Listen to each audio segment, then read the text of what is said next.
team, j'espère que vous allez bien, que vous avez passé un excellent week-end. On se retrouve ce soir comme tous les soirs pour comme d'habitude parler pronostics sportifs.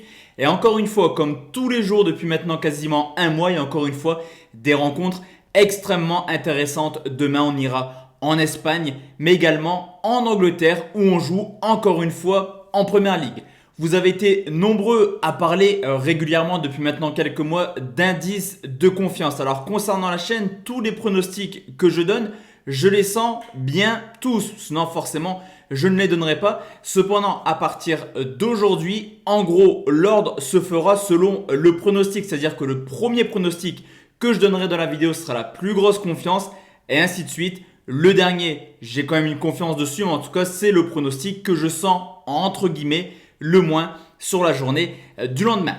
Juste avant de partir dans les pronostics, comme d'habitude la team, le maximum de pouces bleus, hyper important pour le référencement et je vous le dis souvent mais ça fait extrêmement plaisir de voir que tout le monde joue le jeu. Dans la description, vous avez également le canal Telegram de la team Pareil où on propose généralement des pronostics gratuits en corrélation avec nos sites VIP avec Julien Bien, mais également mon Instagram pour ceux et celles qui veulent me contacter.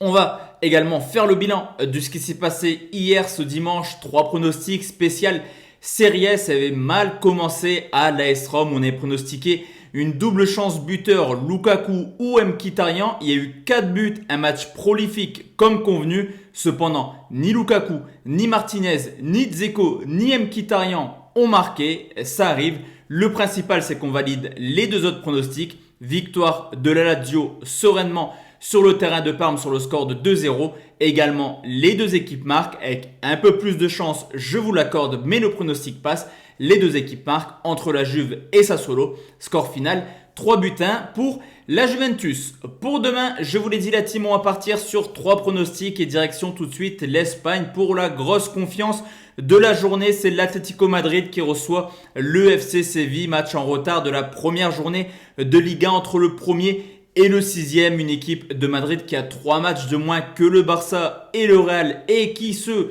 conduit tranquillement vers le titre. Surtout qu'à domicile, l'Atlético réalise une excellente saison pour l'instant. 7 victoires, 1 match nul, meilleure défense avec seulement 2 buts encaissés. Cependant, attention car Séville réalise également de belles prestations hors de leur base. 4 victoires, 2 nuls, 2 défaites et là aussi une équipe qui encaisse très peu de buts hors de leur base. Deuxième défense avec seulement 6 buts encaissés. Au niveau de l'état de forme, Madrid a eu la chance de ne pas jouer ce week-end, match reporté. C'est vrai qu'après la débâcle en Coupe du Roi, il faut rapidement enchaîner.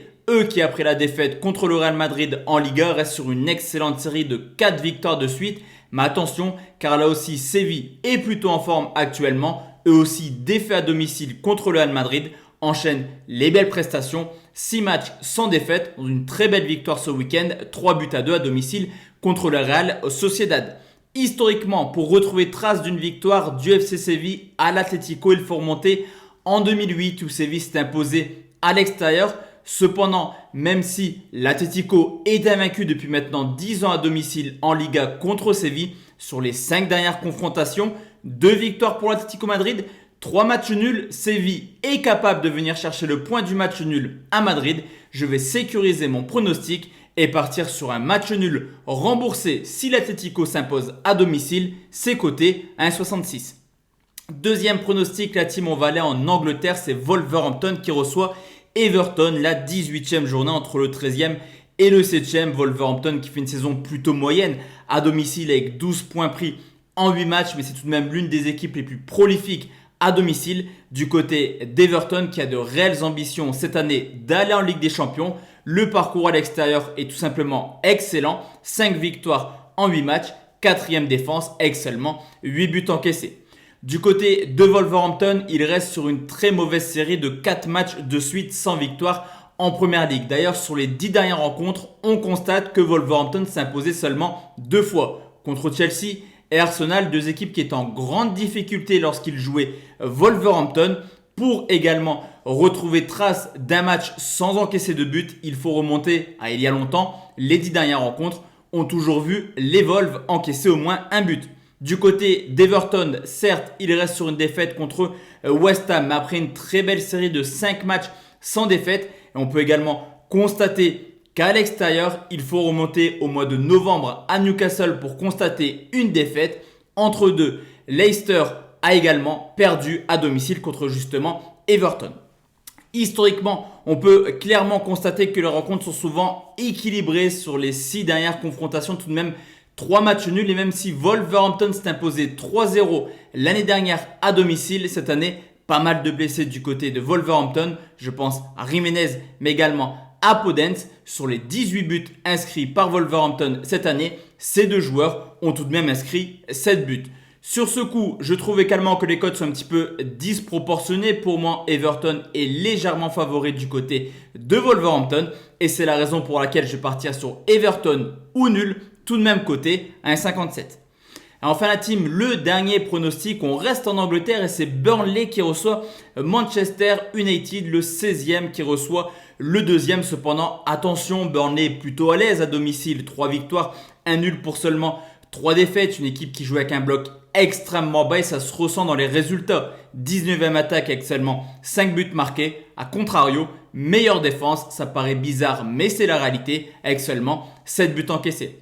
C'est totalement l'inverse du côté de Manchester qui impose un rythme infernal à l'extérieur. 6 victoires en 7 rencontres. Une équipe qui marque en moyenne plus de 3 buts par match hors de leur base, 21 buts marqués en 7 rencontres. Cependant, Burnley est plutôt pas mal actuellement. Une seule défaite sur les 6 dernières confrontations. Ils ont tenu en échec récemment Aston Villa, mais également Everton. Certes, une défaite 3-0 à domicile contre Chelsea. C'est d'ailleurs la seule équipe cette année qui a réussi à marquer plus de 2 buts à Burnley à domicile. Du côté d'United qui enchaîne de belles prestations au niveau de la Première Ligue, 8 victoires, 2 nuls sur les 10 dernières rencontres. Je vous l'ai dit, à l'extérieur, ça marque toujours au moins 2 buts. Et le paradoxe est qu'à domicile, au niveau des stats, Burnley est l'une des équipes les moins prolifiques avec en moyenne 1,7 buts. Du côté d'United, c'est l'inverse. Toutes les rencontres de Manchester ont vu au moins 4 buts. Cependant, historiquement, grosse tendance à avoir des matchs assez fermés entre Burnley et Manchester United. United reste sur 4 victoires de suite à Burnley. Et en 6 confrontations, généralement, les matchs sont très fermés. En témoigne le nombre de buts. Seulement 8 buts marqués en 6 matchs, dont un seul pour Burnley. Sur ce coup, je pense que Manchester est logiquement favori. Cependant, attention, Burnley est pas mal, je vous l'ai dit actuellement. Je vais sécuriser mon pronostic, mais attention, comme je vous l'ai dit, c'est la 3e confiance de la journée. Et je vais partir sur Manchester ou nul et moins de 3,5 buts, qui est quand même coté à 1,54. Donc voici la team, mes 3 pronostics pour ce mardi. On se retrouve comme d'habitude demain soir pour une nouvelle vidéo de pronostics sportifs. D'ici là, portez-vous bien. Excellente soirée à tous et à toutes mesdames. Ciao ciao.